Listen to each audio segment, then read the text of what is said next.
The Miami Heat are now on a 7-game losing streak, and they have been falling in the standings.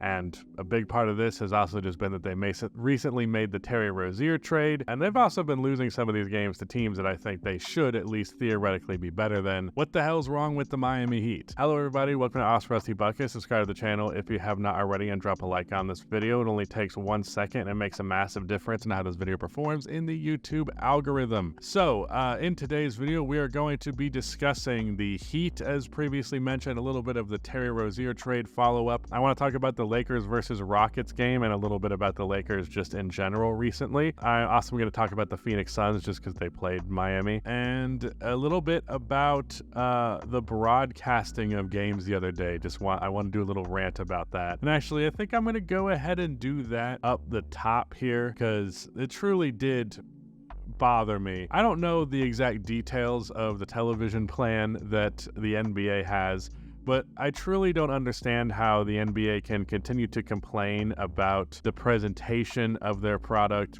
or like people stealing or doing streams of their games, while the games that are available to the public is the fucking Portland Trailblazers versus the 76ers, when the Thunder and the Timberwolves are playing, two of the top 4 teams in the West. In fact, I believe the top 2 teams in the West, who are like neck and neck in the standings, and the Milwaukee Bucks and the Denver Nuggets, 2 of the best teams in the NBA, with 2 of the 3 best players in the NBA on that team, or on those teams rather. How do you make that mistake? How is that what was planned to be the game?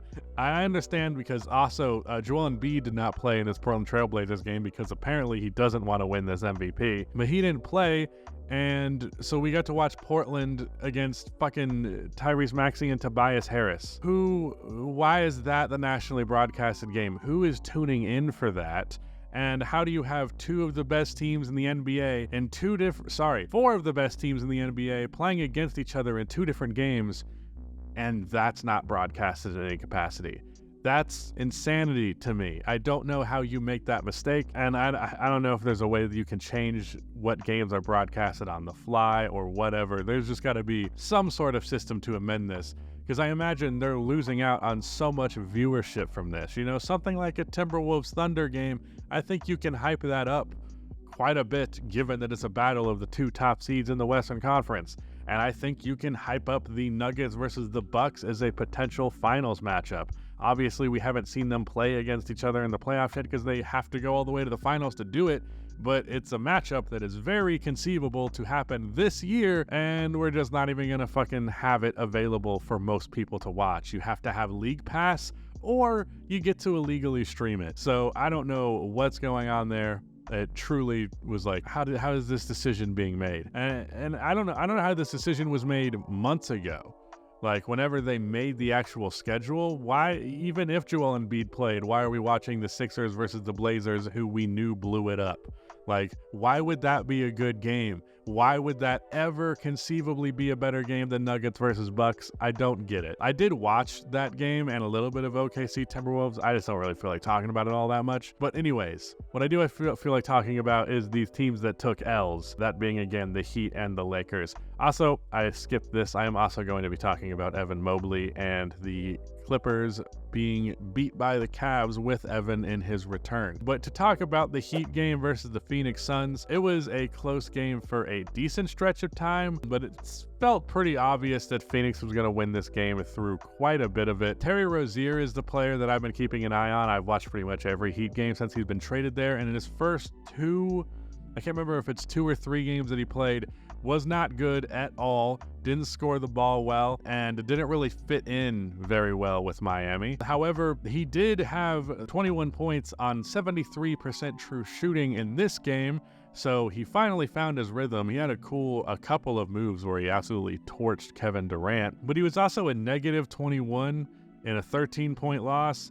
There has been some discussion on Heat Twitter about the rotation, some discussion about the notion of Tyler Hero coming off of the bench. Personally, I feel like between the 2 of them, they're fairly similar tier of players, Terry Rozier and Tyler Hero, so I don't know if between them you need to bench one of them, but if you did, I also don't necessarily know which one I would bench. I don't know if it will ultimately make that significant of a difference, but I do think there is something to be said for the idea that Terry and Tyler might just not be able to get it done defensively. Even if Terry plays decent defense for his size, he is still quite undersized, and Tyler Hero has never been a positive defender. And also, Tyler Hero offensively has not been able to have quite the same role with Terry there. He has developed less of an on-ball role, more of an off-ball one. He had the lowest pick-and-roll frequency of the season in his last 5 games. Obviously, part of that is games without Terry, but nevertheless, dialing back his on-ball usage, being more of a spot-up three-point shooter. I don't know if that's for better or worse. I do think maybe just everybody needed to dial back their scoring a little bit, but it does seem like Tyler Hero is the one who got the shortest end of the stick after this deal, which I guess makes sense, but it's something to keep an eye on for sure. 7-game losing streak. Not good. Not pretty whatsoever. They are falling. I think they're 1 game above 500 at this point. It looked like they were going to be a much better regular season team than they were last year. And they had been to this point. I believe they were the 4th seed very recently. But now here we are, and they are the 7th seed with very little room separating them from falling even lower than that. Hopefully they turn that shit around. As for Phoenix's end of this game, well, they are 8-2 in their last 10 games. A lot of this thanks to Devin Booker just absolutely going the fuck off.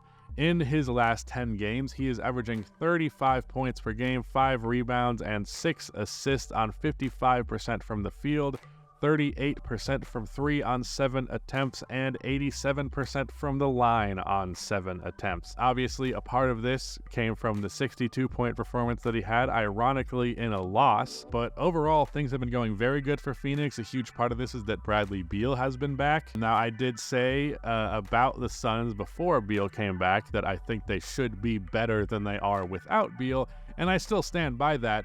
But it is also very clear that Beal actually being there does really pull everything together because, like, you know, it used to be like we can overwhelm them with how good our perimeter game is. But it didn't seem like KD and Booker combined was quite enough to fully overwhelm these teams. But you throw Beal into the equation and you're officially tipping over into the overwhelming category. So that's definitely been a good look for them. They are now the 6th seed in the Western Conference, and I feel a little bit better about their chances in a playoff matchup. I still genuinely do not consider this team a contender, as talented as their top 3 may be. This is definitely a good sign for them, and yeah, like I said, Devin Booker has been dominant. Them being great lately might not spell a lot positive for the next main channel video that I'm dropping, but in the next day or 2, maybe 3 if things go poorly, there is going to be a Kevin Durant video on the main channel, kind of discussing my thoughts on him, which if you've followed me for a while, you know I have quite a few. But yeah, anyways, moving on to the Lakers. They lost to the Houston Rockets by a pretty substantial amount. They also gave up a substantial amount of points in this game. Honestly, Anthony Davis's defensive presence was not felt in this game like it normally is. I'm not really going to be too critical of AD in this case because he's already a defensive beast 9 times out of 10. This was just one of those games where it didn't really seem like it mattered all that much. Alfred Şengün was getting layups over him pretty easily. It didn't really feel like the contest was that significant. I don't know if he had more than 1 block. I only remember the 1 block, but he blocked it off of the glass, and it's the only one that I remember. And then it was immediately just followed up with a layup again. There was Cam Whitmore. Cam Whitmore was a big energy guy. He got some big transition dunks. He hit a 3-pointer right out of the gate, and I think he finished with like 17 points in this one. So yeah, that was awesome. Houston is a team that I've not watched a ton this year. I especially haven't watched much of late, but you know, they remain a solid NBA team. I'm not too sure what the future holds for them given the limited run that Amen Thompson gets and the fact that Jalen Green seems to be quite a disappointment. He was pretty freaking good in this game, but in general has not been great this year. I do love Jabari Smith,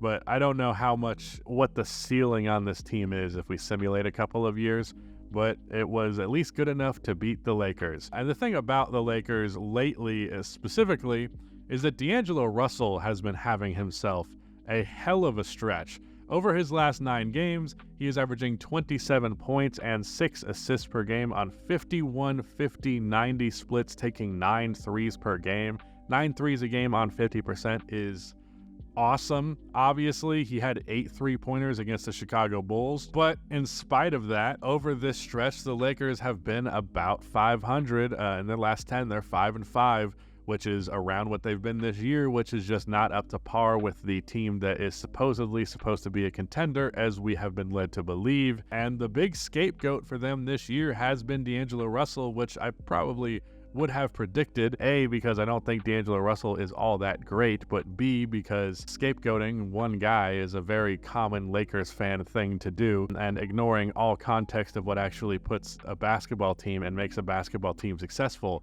is a thing that I often see Laker fans do. And yeah, D'Angelo Russell definitely was not doing LA any favors, but they are far from a good D'Angelo Russell away from being a very good team. Literally a 27-6 on 50-50-90 splits D'Angelo Russell is still not enough to save them from being a mediocre team. So I don't really know how the Lakers turn it around. It's something I've been thinking about a lot. I just don't know what the route is with the assets they have to get this team anywhere near contender again. Really, it just seems like you're just going to run out the clock until LeBron leaves. That's what it feels like's happening at this point.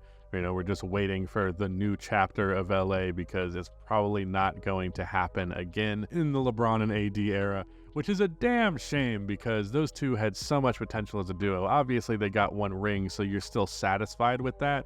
But genuinely, it felt like it could have been more, maybe 2 or 3 even if things went right.